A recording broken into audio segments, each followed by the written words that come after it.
Региональные отделения 8 общественных организаций и Общественная палата подписали соглашение в вопросе осуществления контроля за соблюдением избирательного законодательства при проведении на территории Коми выборов и референдумов. 18 марта на каждом избирательном участке будут присутствовать наблюдатели-общественники. Сейчас проходит подбор кандидатов, 16 человек уже изъявили такое желание. Всего же требуется около 1300 наблюдателей.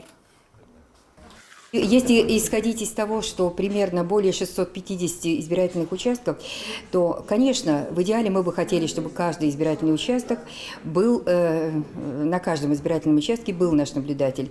Но вместе с тем мы отдаем себе отчет, что одному человеку находиться целый день и на подсчете голосов и так далее, тяжеловато. Поэтому мы намерены не менее 2 общественных наблюдателей поставить на избирательные участки.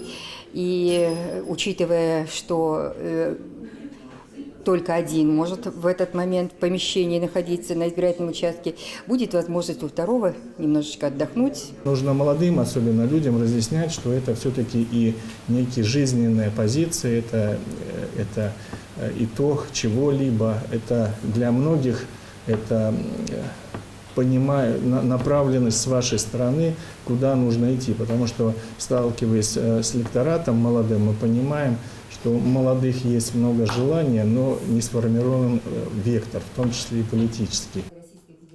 Работа по поиску наблюдателей началась в январе. Соглашения о работе были направлены в общественные советы. Каждый наблюдатель-общественник пройдет обучение в избирательной комиссии. При этом работа будет основана на специально разработанном золотом стандарте. Союз ветеранов Афганистана готовит группу наблюдателей, которая будет проходить обучение на площадке Общественной палаты. Пока группа 15 человек, надеюсь, что будет больше. Мы ведем переговоры, еще и вообще общение с другими общественными структурами республики и города.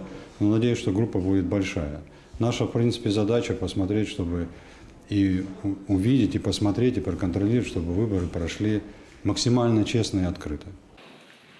Наблюдателями от общественников не смогут стать выборные лица, депутаты, высшие должностные лица, главы местных администраций, их подчиненные, судьи, прокуроры, а также члены избиркомов с правом решающего голоса на этот статус претендовать не смогут.